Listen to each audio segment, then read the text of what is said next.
Nunca imaginé que el amor pudiera volverse mi peor enemigo. Déjame contarte cómo empezó. El sol de la mañana acariciaba las flores blancas que adornaban la entrada de la iglesia. Todo era exactamente como lo había soñado desde niña: los violines afinando, los pétalos de rosas cubriendo el pasillo, el perfume de jazmín flotando entre los murmullos de los invitados. Y yo, Lucía Álvarez del Río, con un vestido de encaje que mi madre había cosido a mano, a punto de casarme con el hombre que creí era el amor de mi vida, Julián Morales. Recuerdo haber mirado mi reflejo en el espejo minutos antes de entrar al altar. Mi corazón latía tan fuerte que casi podía escuchar su eco. Pensé, después de hoy, nada podrá separarnos. Qué ingenua era, la ceremonia debía empezar a las 11. Los invitados ya estaban sentados. El sacerdote esperaba, y mi padre, con la mirada emocionada, me ofrecía su brazo. Pero el reloj marcó las 11:20, luego las 11:40, y Julián no aparecía. Al principio todos creyeron que era un retraso cualquiera, tráfico, un olvido. Una broma nerviosa. Yo intentaba sonreír, contener el temblor en mis manos, mientras mi maquilladora disimuladamente volvía a retocar el rímel que el llanto comenzaba a arrastrar. El sacerdote me tomó la mano y murmuró con amabilidad: hija, tal vez conviene esperar unos minutos más. Asentí, aunque por dentro ya sentía que algo se había roto. 2 en punto. La música se detuvo. Los invitados empezaron a levantarse, incómodos. La madre de Julián, pálida como la cera, evitaba mi mirada. Mi mejor amiga, Verónica, revisaba el teléfono sin parar. Nadie decía nada. Pero todos lo pensaban, me habían dejado plantada. Salí de la iglesia sola, con el velo arrastrando el polvo. Las cámaras, que debía captar mi felicidad, registraron, en cambio, mi humillación. Algunos invitados me abrazaron por compromiso. Otros se retiraron sin mirar atrás. Mi padre, tratando de ocultar su enojo, solo dijo: volvamos a casa, hija. Si algo tiene explicación, la sabremos mañana. Pero no hubo mañana. Hubo un vacío. Esa noche no dormí. Cada sonido me hacía levantarme. El teléfono, el timbre. Un mensaje que nunca llegó. Llamé a todos sus amigos, a su oficina, a su madre. Nadie sabía nada. Nadie quería hablar. Al amanecer, mi vestido de novia seguía colgado en el respaldo de una silla, arrugado, como una promesa sin cumplir, a las 6 de la mañana del día siguiente. Mi móvil vibró. Un número desconocido. Un solo mensaje. Una sola foto. En la imagen, Julián, con el mismo traje que debía usar para la boda, subiendo a un coche negro con una maleta en la mano. La foto estaba borrosa, tomada desde lejos. Abajo, un texto simple: no lo busques. Me quedé inmóvil. No lloré. No grité. Sentí algo mucho peor, un silencio absoluto. Como si el mundo entero hubiera dejado de existir. Era como si me hubieran borrado de una historia a medio escribir. Esa mañana la prensa local publicó la nota: empresario desaparece el día de su boda. Las redes explotaron con rumores y burlas. Algunos insinuaban que él me había usado para limpiar su reputación financiera. Otros, que había huido con otra. Yo solo veía la foto una y otra vez, tratando de leer en sus ojos algo que me explicara. ¿Por qué? Mi madre me trajo té. No pude tomarlo. Mi padre habló de denunciar su desaparición. Lo hicimos. Pero la policía, al escuchar los hechos, sonrió con cansancio. Señora, no es un secuestro, dijo el agente. Todo indica que el señor Morales se fue por voluntad propia. Esa frase me perforó el pecho. Voluntad propia. Así llamaban a mi ruina. Durante 3 días evité salir de casa. Los arreglos de boda seguían llegando: flores, un pastel que nadie recogería, las facturas de una fiesta que nunca se celebró. Yo las miraba sin sentir nada. Hasta que, el 4.º día, un sobre blanco apareció bajo mi puerta. No tenía remitente. Lo abrí. Dentro, una copia de un documento legal, un contrato, firmado por Julián Morales y una mujer cuyo nombre no reconocí. El título decía: Acuerdo de Sociedad Civil y Financiera. Las firmas estaban frescas. La fecha, el mismo día de nuestra boda. El aire se me fue de golpe. Me apoyé contra la pared y dejé que el papel se deslizara de mis manos al suelo. ¿Qué clase de contrato era ese?, pensé. ¿Y quién era esa mujer que firmaba a su lado? Sentí una chispa en el pecho. Por primera vez desde su desaparición, no era dolor lo que me dominaba, sino otra emoción, más fría, más precisa, curiosidad mezclada con furia. Si Julián había afirmado algo ese día. Antes de desaparecer, no era un accidente, era una elección. Y yo, Lucía Álvarez del Río, la mujer que él había dejado en el altar, iba a descubrir por qué. A veces, la traición no llega con gritos, sino con un silencio perfectamente calculado. Durante las semanas siguientes, mi vida se redujo a 3 cosas, llamadas café y silencio. El silencio era lo peor, porque cuando el teléfono dejaba de sonar, solo quedaban las preguntas. La policía archivó el caso como persona ausente voluntaria. En su informe, el inspector escribió, no se descartan motivos personales. Yo quise gritarle que los motivos personales se llamaban traición. Pero solo asentí con la cabeza. Me di cuenta de que no podía esperar justicia de nadie más. Así que empecé a investigar por mi cuenta, tenía la copia de aquel contrato misterioso. En la parte inferior aparecía un logo, Emanant Events CCDA, una empresa que organizaba bodas y galas corporativas. Irónicamente, eran los mismos que habían cotizado la decoración floral de nuestra ceremonia. Recordé que fue Julián quien insistió en contratarlos, diciendo que tenía buenos contactos. La otra firma en el documento pertenecía a una mujer, Catalina Requena. No la conocía. Pero su nombre empezó a perseguirme en cada búsqueda. Encontré artículos de prensa, registros notariales y un dato que me heló la sangre: era abogada corporativa y había trabajado con Julián el año anterior. ¿Una coincidencia? No lo creí ni por un segundo. El banco fue mi siguiente parada. Julián y yo compartíamos una cuenta para los gastos de la boda. Cuando pedí un resumen de movimientos, el empleado, con voz tensa, me explicó que hacía una semana alguien había retirado casi todo el dinero. Autorizado por el titular, dijo. Yo no estaba en esa autorización. En ese momento entendí que Julián no solo había desaparecido, me había borrado de su vida como quien elimina un número de la Allende. Esa noche llamé a sus padres. La madre lloró, el padre no. Lucía, me dijo con tono seco, tal vez Julián necesitaba espacio. Siempre fue impulsivo, espacio. Repetí, espacio para desaparecer el día de nuestra boda y vaciar nuestras cuentas. No hagas drama. Si te casaste con él, debiste conocerlo mejor. Esa frase me atravesó. No respondí. Colgué. A partir de ese día, los Morales dejaron de contestar mis llamadas. Ni una palabra más. Verónica fue la única que se quedó a mi lado. Periodista, de oficio, y por suerte, con más coraje que prudencia. Lu. Esto huele mal. Me dijo una tarde, mientras revisábamos los papeles en mi salón, nadie firma un contrato con otra mujer el mismo día de su boda. Lo sé, pero ¿qué tipo de contrato es este? Uno que él no quería que vieras. Verónica anotó el nombre de la empresa y prometió investigar desde su medio. Yo, mientras tanto, me dediqué a revisar cada rincón de nuestro apartamento. Buscaba algo que explicara quién era el hombre con el que casi me casé. Encontré sobres vacíos, facturas con direcciones que no reconocía y una llave dorada escondida en su cajón de corbatas. No sabía qué correspondía, pero la guardé.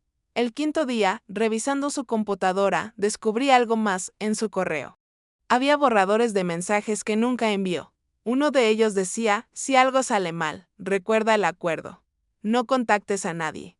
Todo debe parecer voluntario. No había firma. Pero reconocí su estilo. Preciso, controlado. Y algo en esa palabra de acuerdo volvió a hacerme pensar en Catalina Requena. Verónica logró obtener una pista. El contrato no era matrimonial ni comercial común. Tenía cláusulas de confidencialidad y menciones a propiedades conjuntas futuras, un lenguaje típico de sociedades pantalla para mover dinero o activos discretamente. Glu. Esto parece un pacto de fachada, me explicó ella. Si él firmó esto el mismo día que iba a casarse contigo, tal vez su desaparición fue parte del trato.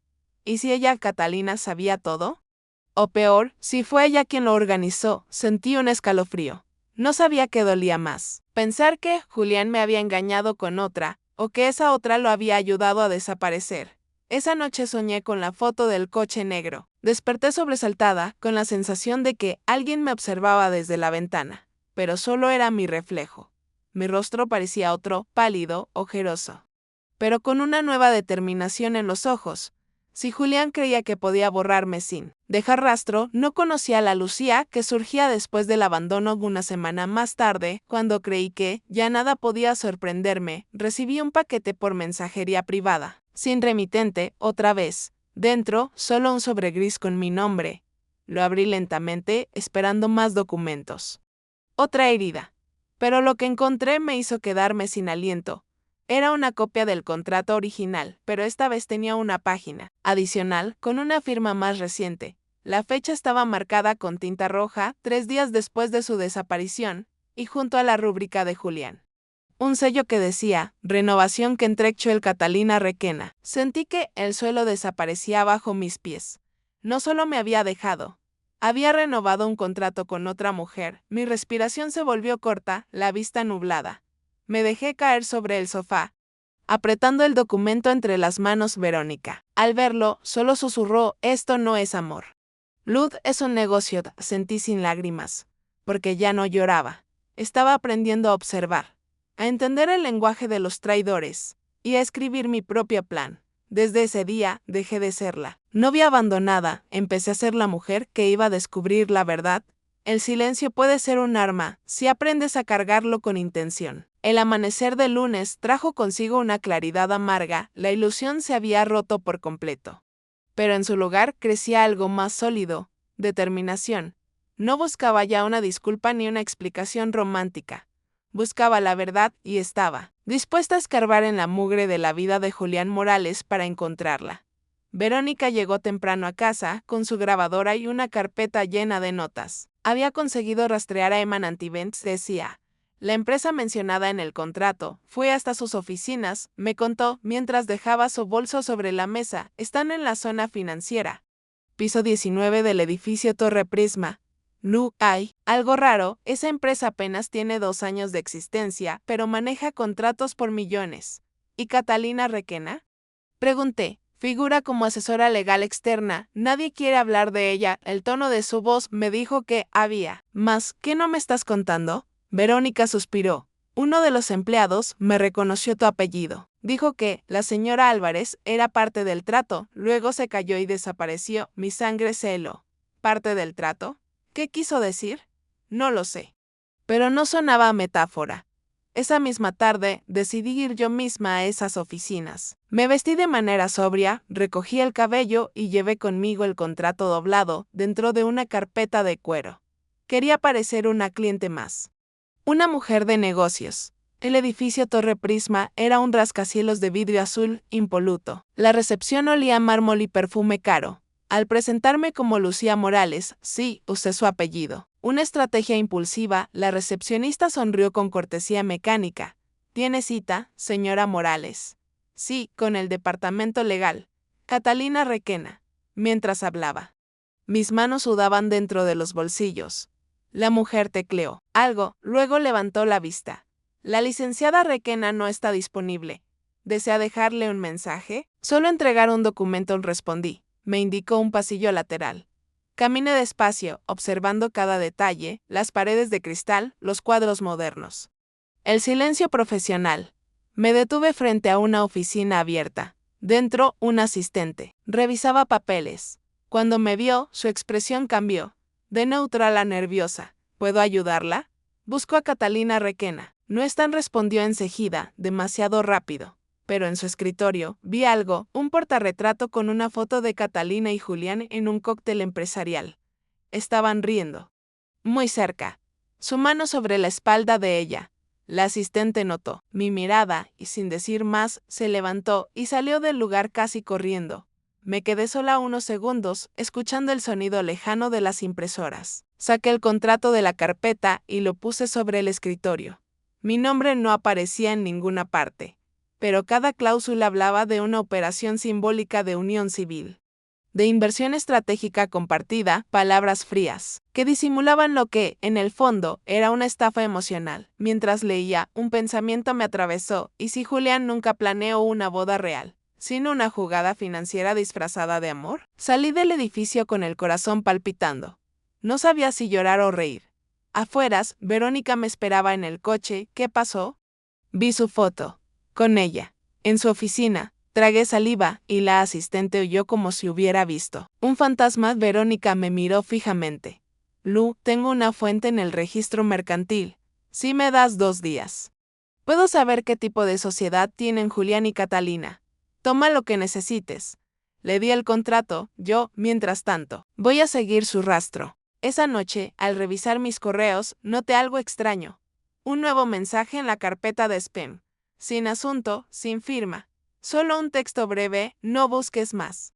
Todo fue un error que no puedo arreglar. Me quedé inmóvil. La dirección era irreconocible, pero el tono era inconfundible.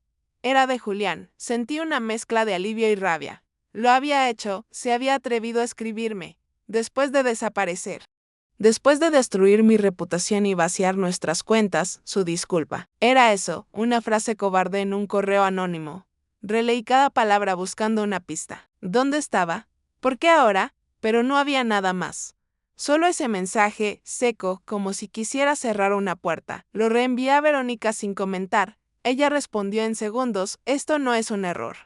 Luz es una confesión disfrazada. Guarda todo y lo hice. Creé una carpeta en mi ordenador y la titulé Contrato. Allí guardé el correo, las fotos, los documentos y una copia del contrato con la firma de Catalina. No sabía exactamente qué buscaba, pero intuía que las piezas empezaban a encajar 2 días después.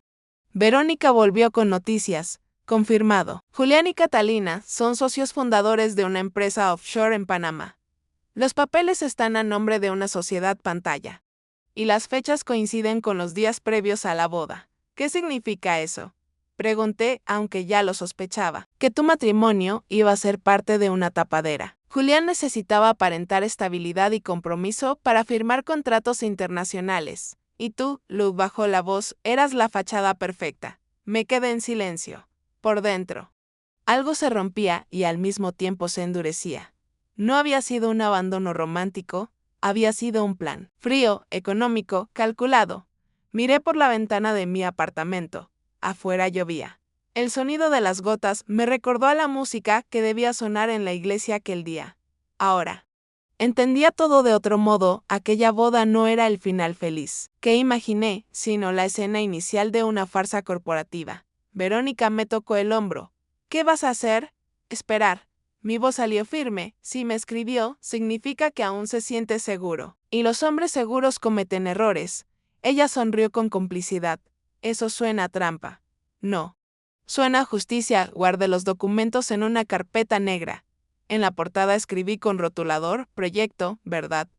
Porque esa era ahora mi meta. Y si Julián había hecho de mi vida un negocio, yo iba a convertir su mentira en su ruina. El amor puede ser un disfraz elegante, pero la verdad siempre tiene mejor memoria. Dicen que la vida te pone frente a las mismas personas para darte la oportunidad de entender lo que perdiste. En mi caso, me puso frente a Julián para mostrarme lo que perdí por no haber sabido verlo desde el principio. Fue una tarde fría de otoño, con ese aire que raspa la piel y deja las manos entumecidas. Había vuelto al estudio de diseño, mi refugio, y estaba revisando propuestas de color cuando la puerta se abrió con suavidad. Al principio pensé que era algún repartidor. Era raro recibir visitas sin aviso después de lo que había pasado. Levanté la vista y lo vi, impecable, el cabello peinado hacia atrás, la barba recortada. Una chaqueta que parecía costar más que mi mesa de trabajo. Julián entró como si la escena fuera suya por derecho. Mi primera reacción fue una mezcla de asombro y una ira fría que me recorrió la nuca hasta las manos. No me puse de pie. Lo dejé descubrir que yo era la dueña de ese lugar. Él avanzó entre los muebles mis piezas y me miró con una expresión difusa, mitad culpable, mitad cansada. Lucian dijo. Y su voz no tenía matices. Era la misma voz con la que me pedía paciencia en las pequeñas discusiones, la voz que ahora sonaba extraña en mi estudio. ¿Podemos hablar? Respiré hondo. Vi en sus ojos ese brillo que había amado y que ahora me resultaba ajeno. Me levanté lentamente y le indiqué una silla. No. Sé si tienes alguna idea de lo que hiciste en empecé, sin gritar, me dejaste en el altar. Vaciaste nuestras cuentas, firmaste con otra, y desapareciste. Él cruzó las manos sobre la mesa y asintió. Con una calma que antes hubiera interpretado como remordimiento, ahora me parecía calculada. Sé que te fallé, dijo, y no te pido perdón por palabras vacías. Te pido que me escuches por 5 minutos, le di 2. Por curiosidad y por la certeza fría de que cada palabra podría ser otra pieza de ese rompecabezas que ya no quería tener más piezas sueltas. No fue una huida impulsiva, continuó. Fue algo planeado. Algo que yo acepté. El aire se heló en la habitación. Por primera vez, no había ambigüedad en su confesión. Su desaparición no había sido una reacción. Había sido una decisión. ¿Cómo puede alguien elegir dejar a la persona con la que va a casarse? Pensé. Y la pregunta no tenía respuesta cómoda. Fuiste parte de un plan para presentarme como hombre estable ante inversores, dijo él con voz seca. Catalina y yo necesitábamos una imagen. Y parte de esa imagen era un matrimonio público que sellara acuerdos con terceros. Cuando las negociaciones se complicaron, tuve que desaparecer temporalmente para que todo pareciera voluntario y así evitar investigaciones. Sus manos temblaron apenas. No era un gesto de emoción sino de tensión contenida. ¿Temporalmente? Pregunté, ¿eso justifica dejarme en el altar? No lo justificaría si hubiera sabido que te haría daño, contestó, pero te juro que pensé que sería por unas horas. Tal vez un día. Teníamos que simular una fuga para proteger a la empresa y a nosotros mismos. Fue más grande de lo que previmos. Sentí que mi cuerpo se inclinaba hacia atrás, como si alguien hubiera tirado de un cordel anclado a mi nuca. Las piezas cuadraban. Y la imagen que se formaba era aún más inmunda de lo que temía. No solo me había usado, sino que había planeado usar la ceremonia para algo mayor. ¿Y el contrato? Pregunté. ¿La firma con ella? Julián dejó escapar un suspiro. La firma fue para consolidar una garantía. Catalina puso recursos legales y yo firmé documentos que nos aseguraban frente a demandas. No pensé que tendría que irme de verdad. Pensé que sería un teatro y ya. Lo siento, Lu. No supe medir la magnitud. En ese momento, su cara no mostraba desafío ni arrepentimiento teatral, mostraba cansancio. Como si la culpa le pesara como un traje mojado. Pero la explicación no apagó la rabia que hacía vibrar mis manos. No era suficiente. No bastaba con palabras. ¿Y la cuenta? Insistí, porque todo el dinero desapareció. Eso fue para mover activos a la red que teníamos preparada, dijo. Catalina y yo teníamos socios que preferían liquidez rápida. Fue una medida extrema. Lo sé. No pensé en ti. No pensé en lo que te haría sentir. Me miró con una expresión que buscaba algo. Quizá perdón, quizá comprensión. Yo, por mi parte, sentí la familiar mezcla de amor y repulsión que a veces transforma a las personas en memoria. Dudé un segundo. Luego saqué mi carpeta negra, la del proyecto, ¿verdad? Y la dejé entre los dos. Abrió los documentos, los pasó con las manos y su rostro cambió. ¿Cómo conseguiste todo esto? Murmuró, sonreí sin alegría. No importan, dije, me importan dos cosas. ¿Por qué me lo hiciste? ¿Y qué harás ahora para arreglarlo? Julián me miró como si esa pregunta le exigiera una respuesta, que no tenía. Luego, de pronto, su teléfono sonó. Lo sacó y lo miró. Su piel palideció. La llamada venía con un número extranjero. Miró la pantalla. Y en su rostro se estampó otro tipo de miedo. Levantó la vista hacia mí. No puedo hablar de esto aquí, dijo, me están presionando. No es solo Catalina. Hay terceros. Me prometieron protección si cumplía con mi parte del trato. Si me iba, todo parecería voluntario y ellos podrían proceder sin cuestionamientos. Mis dedos se cerraron alrededor del borde de la carpeta. Algo en su voz me sacudió, habló de amenazas, de terceros. De procedimientos legales que iban más allá de una simple estafa amorosa. Pero todavía no podía saber si usaba miedo real como excusa o si esa era otra capa de su manipulación. Entonces eras parte de una red, pregunté con la voz cortada, o solo eras un peón asustado. Él no respondió. Se quedó con la llamada en la mano. Sin contestar, la pantalla mostró el nombre Catalina Requena. Mi corazón se detuvo por un segundo. Si Catalina llamaba, su control seguía intacto. Si ella hablaba, podía ordenar, amenazar, cerrar cualquier brecha. Hay algo más, dijo Julián en un susurro, no te he dicho toda la verdad. Y en esa frase, sentí el suelo temblar bajo mis pies. Podía ser el inicio de una confesión liberadora o la antesala de otra traición aún más oscura. La verdad no es una sola luz, a veces vienen sombras que iluminan otras sombras. La frase no te he dicho toda la verdad se quedó, suspendida en el aire. Más cortante que un golpe. Julián evitó mi mirada. Sus dedos jugaban con el teléfono como si temiera que las palabras que venían pudieran destruirlo o liberarlo. Catalina no solo fue mi socia, dijo. Al fin, con voz apenas audible, fue mi pareja antes que tú. Me quedé inmóvil. Había sospechado la conexión, pero escucharlo de su boca fue distinto. Fue real. Dolía en una parte del pecho, donde el orgullo y el amor todavía se confundían. Y se suponía que yo debía ser qué. Pregunté. Intentando mantener la calma, ¿una fachada para tapar el desastre que ustedes crearon? No, Lucía, negó, al principio no. Catalina y yo ya estábamos terminados cuando te conocí. Pero cuando la oportunidad de este negocio apareció, ella volvió a contactarme. Tenía los contactos, los inversores, el proyecto. Lo que no tenía era una imagen limpia. Y yo necesitaba dinero rápido, tragué saliva, intentando no perder el control. Entonces me elegiste a mí, la diseñadora tranquila, de buena familia, sin pasado escandaloso, la mujer perfecta para tu cuento de estabilidad. No respondió. Su silencio fue confirmación suficiente durante unos segundos. El único sonido en la habitación fue el leve zumbido del aire acondicionado. Julián respiraba, con dificultad, como si cada palabra fuera una losa. El contrato que viste continuó, era un acuerdo de sociedad entre Catalina y yo. Pero lo que no sabes es que ella exigió una cláusula especial si alguno de los dos rompía el trato o se veía envuelto en un escándalo. La otra parte tendría control total de los fondos comunes. Por eso, bajo la mirada, por eso, tenía que desaparecer y dejarme plantada. ¿Era parte del plan? Era la única forma de simular una crisis personal y desviar la atención de las auditorías que se venían, dijo. Intentando justificar lo injustificable, Catalina lo arregló todo. Yo debía fingir mi desaparición por unas semanas. Luego volvería. Y todo quedaría cerrado. No pude contener una risa amarga. ¿Y qué pasó? Él apretó los labios. Catalina cambió las reglas. Cuando intenté contactarla después, su número ya no existía.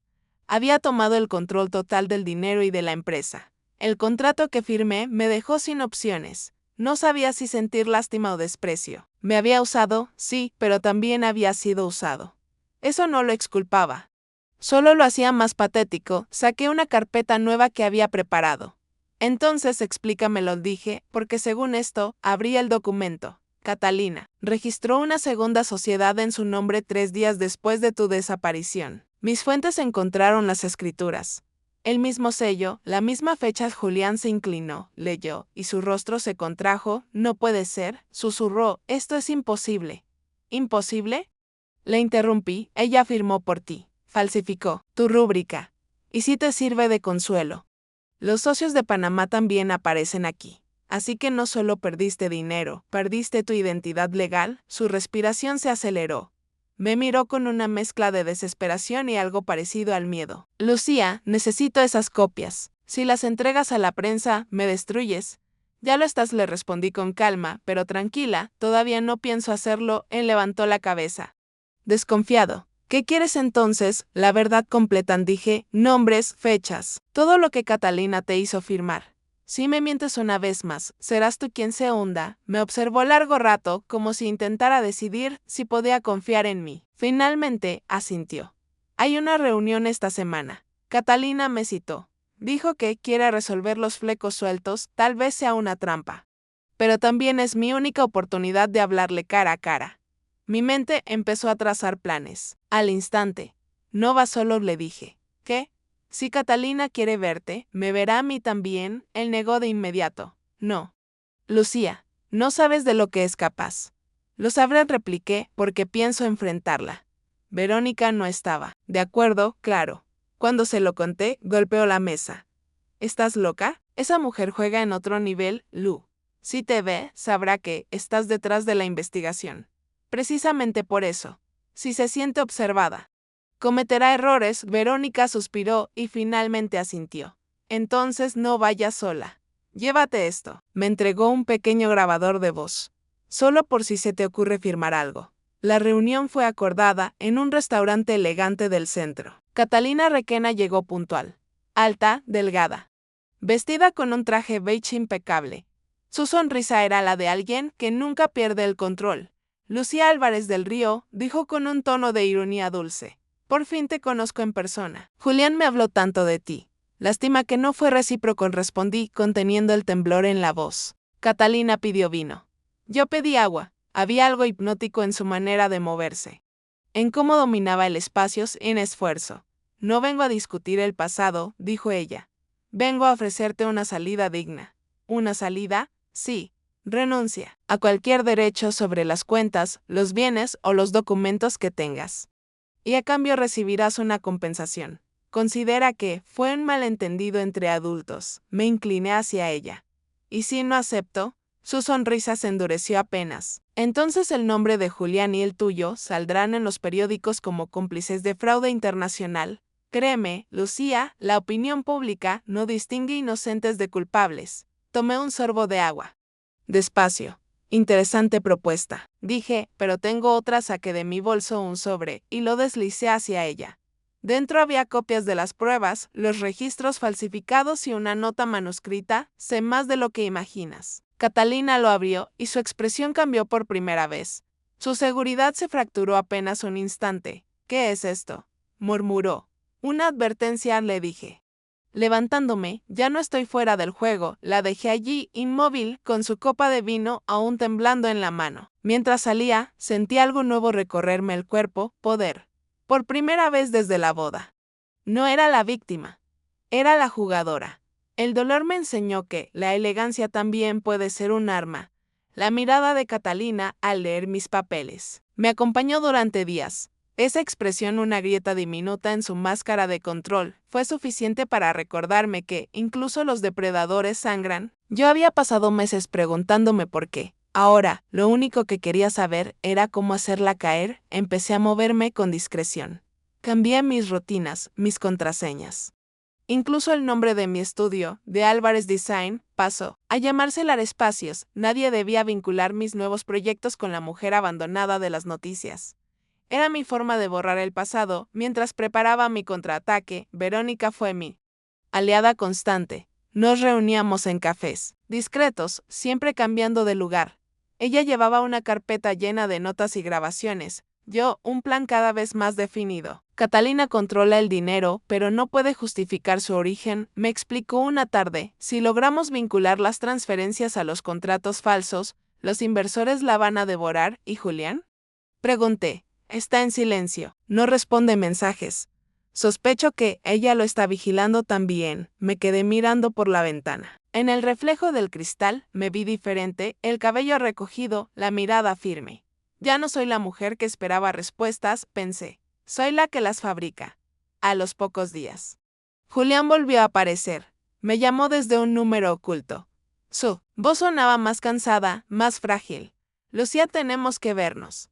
Catalina sospecha que alguien filtró documentos.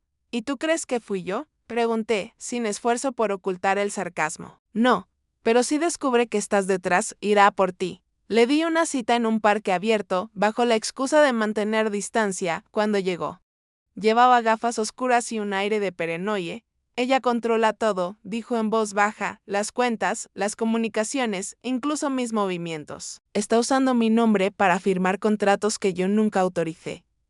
Tú la dejaste hacerlo, respondí. No tenía opción, replicó con un suspiro. Sí hablaba.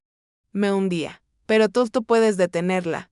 Yo reí con incredulidad. ¿La mujer que abandonaste en el altar es tu salvación? Tú tienes algo que ella no dijo, mirándome con desesperación, credibilidad. Todos creen que fuiste una víctima. Si presentas la denuncia, nadie sospechará que hay algo detrás. Guardé silencio. Había verdad en sus palabras, pero también manipulación. Era el viejo Julián, usando el lenguaje de la necesidad para disfrazar la conveniencia. Está bien, dije finalmente, te ayudaré, pero no por ti, por mí. ¿Qué planeas hacer? Mostrarle su propio reflejo. Esa misma noche comencé lo que Verónica llamó Operación Espejo. El objetivo era simple, hacer que Catalina creyera que su propio círculo estaba traicionándola. Para eso, necesitábamos datos, pruebas y una dosis de teatralidad. Verónica consiguió un contacto dentro de Emananti Bentzese. Había una asistente llamada Sonia, la misma que me había reconocido semanas atrás. Sonia estaba harta del clima de miedo en la empresa y accedió a ayudarnos a cambio de protección mediática. Catalina revisa los correos de todos, nos contó. Pero hay una carpeta encriptada en su servidor. Se llama Cuentas P. Nadie sabe qué contiene. Le pedí acceso y, con ayuda de un programador amigo de Verónica, logramos clonar parte del contenido. Eran extractos bancarios, transferencias en serie a cuentas offshore.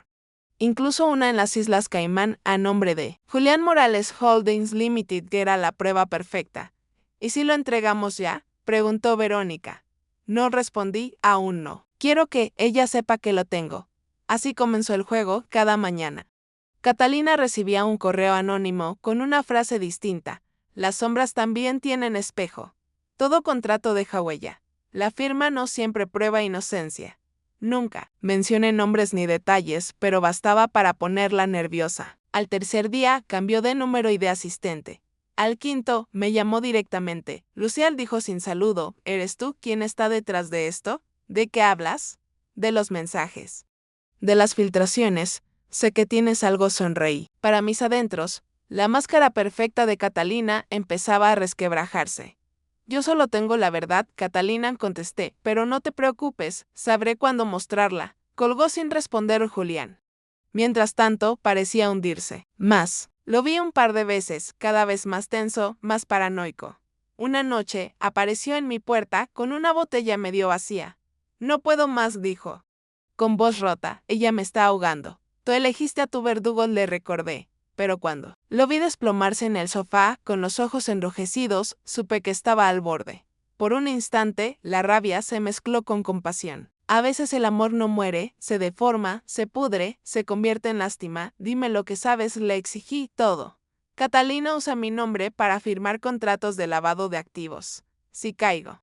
Ella limpia su historial. Me necesita como culpable. Visible, esa fue la pieza que faltaba. Ya no era una venganza romántica, era una cuestión legal, de justicia. Durante las siguientes semanas, Verónica y yo trabajamos en silencio. Reunimos pruebas, declaraciones, copias certificadas de los correos y transferencias. Sonia nos proporcionó grabaciones internas donde Catalina mencionaba las coberturas matrimoniales, todo cuadraba. Pero antes de presentar nada, necesitábamos un golpe público. Una exposición, dije una noche, un evento de sociedad, algo que ella no pueda ignorar. La empresa organiza una gala benéfica, el viernes, respondió Verónica, todos los socios estarán ahí. Perfecto, sonreí, que sea su espejo. El día del evento, me vestí con un traje negro simple. Elegante, sobrio. Catalina, no esperaba verme allí, Julián, mucho menos. Entré sola, segura, con la cabeza erguida. La orquesta sonaba suave. Los flashes de las cámaras iluminaban el salón. Catalina conversaba con inversores. Radiante como siempre. Cuando nuestros ojos se cruzaron, algo cambió en su expresión. Su sonrisa se tensó apenas. Me acerqué con paso lento, tomé una copa de champán y dije, sin mirarla directamente, bonita noche para brindar por los contratos limpios. No, ella giró hacia mí. No sé de qué hablas. Claro que sí, susurré, y pronto todos también lo sabrán. Mientras me alejaba, sentí la mirada de Julián clavada en mí, mezcla de miedo y alivio. Verónica, desde el fondo.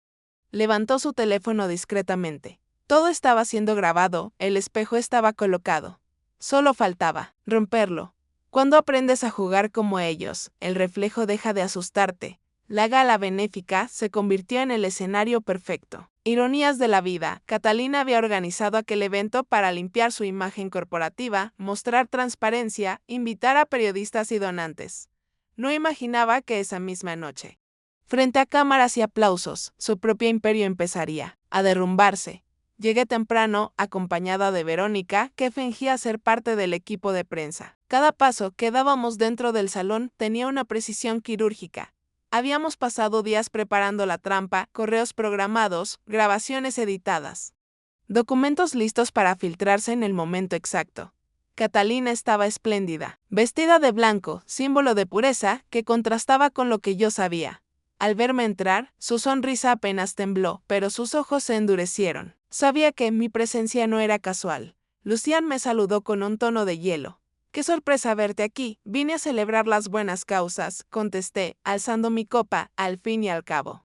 Todos amamos las historias con finales felices, ella entrecerró los ojos. No entiendo a qué te refieres. Lo entenderás en unos minutos, le respondí suavemente y me alejé. El discurso principal comenzó poco después. Un presentador anunció la intervención de Catalina Requena, fundadora y directora de Emanant Events S.A. Ejemplo de liderazgo femenino, los flashes iluminaron el escenario mientras ella subía al podio. Sus palabras fueron calculadas, habló de ética, de compromiso social, de transparencia. La hipocresía tenía forma de sonrisa. Verónica, desde la mesa técnica, me dio una señal apenas perceptible. Era hora, apreté el pequeño transmisor oculto en mi bolso. En el mismo instante, las pantallas detrás de Catalina parpadearon. Su rostro congelado quedó superpuesto con una serie de documentos, contratos falsos, extractos bancarios, correos internos con su firma. Un murmullo recorrió la sala. Los periodistas levantaron los teléfonos. Catalina intentó continuar su discurso, pero la voz se le quebró. En las pantallas, una grabación comenzó a reproducirse, su conversación con Julián. La que Sonia nos había entregado Catalina, si él desaparece, nadie puede rastrear las transferencias. Lucía servirá como coartada moral. Julián, ¿y si sospechan? Catalina, entonces diremos que fue un colapso emocional. Nadie investiga el amor.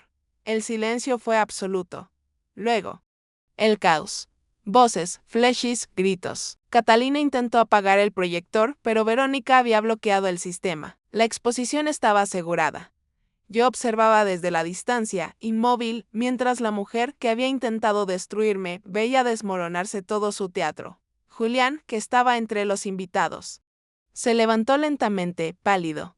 Por un segundo nuestras miradas se cruzaron. No había amor ni odio, solo una comprensión amarga. Había terminado. Catalina trató de recuperar el control, alzando la voz. Esto es una manipulación. Alguien ha falsificado esos documentos. Pero entonces, desde la puerta, 2 agentes de la policía financiera entraron. Señora Requena, anunció uno de ellos. Tiene que acompañarnos.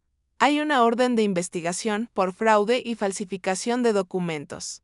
El murmullo se convirtió en un estruendo.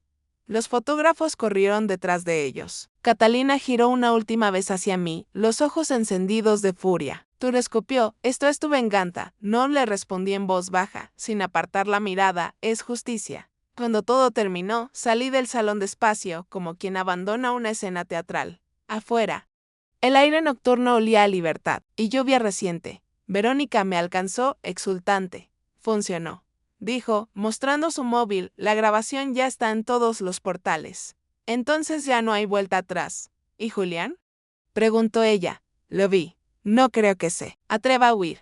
¿Crees que lo arrestarán también? Eso depende de lo que diga. Pero su mayor castigo ya lo tiene, vivir sabiendo que destruyó todo lo que fingía proteger. Esa misma noche, los titulares inundaron los medios. Escándalo en gala benéfica. Empresaria Catalina Requena implicada en red de lavado de dinero y fraude matrimonial.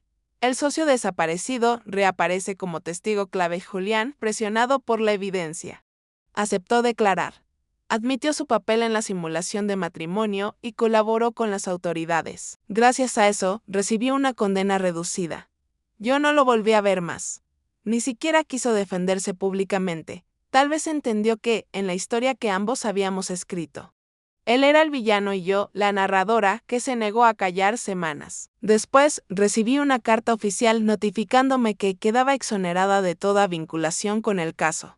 Catalina enfrentaría varios cargos y su empresa sería disuelta. Las cuentas a mi nombre fueron liberadas. Y el dinero restante transferido a una fundación de mujeres emprendedoras. Mi decisión. Verónica bromeó, eres la primera novia abandonada que convierte una boda fallida en un manifiesto público. No. Fue venganza, le dije, fue un espejo. Ella sonrió. Pues que lo miren todos. Esa noche, sola en mi estudio, observé la ciudad a través de los ventanales. La lluvia reflejaba las luces como cristales rotos. Por fin, sentí paz. No era felicidad plena, pero sí algo más profundo, liberación. El teléfono vibró. Un mensaje sin remitente. Espero que algún día puedas perdonarme. Lo borré sin leerlo 2 veces. A veces la justicia no grita.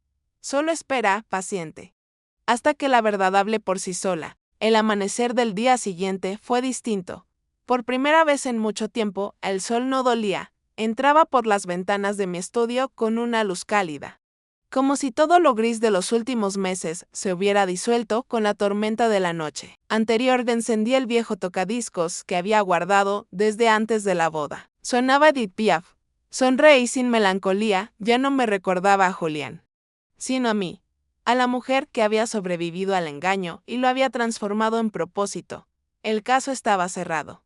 Catalina enfrentaba cargos formales por fraude, falsificación y lavado de activos. Julián, por su parte, había sido citado como colaborador en la investigación.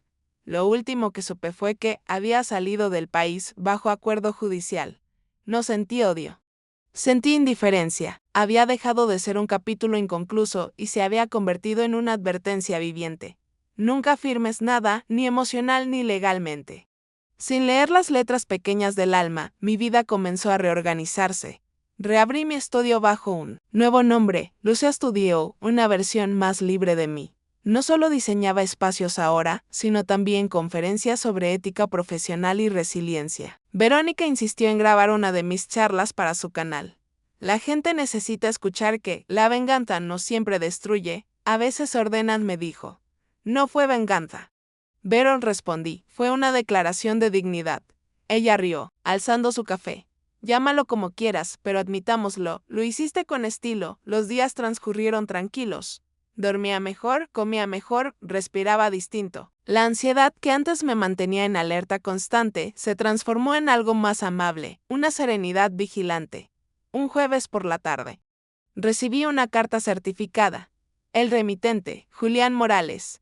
Mi pulso se aceleró. Dudé antes de abrirla. No sabía si quería volver a escuchar su voz, aunque fuera en papel. Finalmente lo hice. Lucía, no escribo para justificarme, sino para asumir lo que fui. Catalina me destruyó, sí. Pero antes de eso, yo ya me había corrompido. Nunca debí convertirte en parte de mi farsa. Si algo aprendí es que, la verdad, siempre encuentra su camino, aunque sea a través del dolor de los otros. Estoy lejos, pero sigo tu historia en los medios. Espero que algún día logres ver en mí no solo al traidor, sino al hombre que aprendió a perder. Doblé la carta con cuidado y la guardé en una caja, junto a las pruebas del caso. No por nostalgia, sino como recordatorio, el pasado puede archivarse, pero nunca borrarse. Esa noche, me quedé sola en el estudio. Afuera llovía con suavidad. Encendí las luces y contemplé el mural que había diseñado para la nueva campaña, una pared de tonos cálidos donde se leía una frase que se había convertido en mi lema. Personal, la elegancia no consiste en olvidar lo que te rompió, sino en aprender a caminar sobre los restos sin cortarte. Respiré hondo. Por fin, la historia tenía cierre. Catalina pagaba por sus crímenes. Julián se había ido, cargando con su culpa. Y yo había recuperado algo más valioso que cualquier dinero o reputación. Mi voz. Un mes después, Verónica me convenció de asistir a un evento de networking. Me negaba. Pero ella insistió. Necesitas volver a vivir, Luz dijo. No todo. Tiene que ser guerra. Fui. Y allí, entre diseñadores y arquitectos, comprendí que ya no era la novia abandonada, ni la víctima del fraude, era simplemente Lucía Álvarez del Río. La mujer que había aprendido a reconstruirse. Un inversionista se me acercó, curioso. He oído su historia, me dijo, ¿de verdad perdonó a quienes la traicionaron? Lo pensé unos segundos antes de responder. No los perdoné, contesté, los entendí. Y eso fue suficiente para seguir adelante, sonrió, y yo también. Por primera vez, hablar de todo aquello no me dolió. Era solo eso, una historia que había terminado. Esa misma noche, escribí una última entrada en mi diario. La número 122, desde la boda fallida. Hoy cerré el círculo. No busqué venganza, busqué sentido, y lo encontré. A veces la justicia no necesita tribunales, sino valentía para mirar de frente al espejo. Mi esposo desapareció el día de nuestra boda, pero quien volvió fui yo. Cerré el cuaderno, apagué las luces y dejé que la oscuridad me abrazara sin miedo, porque ya no había nada que temer. La justicia estaba servida. Y por fin, la historia también. Si esta historia te dejó sin aliento, dale like. Suscríbete y comparte para no perderte los próximos episodios de nuestra serie Verdades bajo contrato. Cuéntame en los comentarios, ¿tú habrías enfrentado a Catalina cara a cara o habrías dejado que la justicia hablara sola?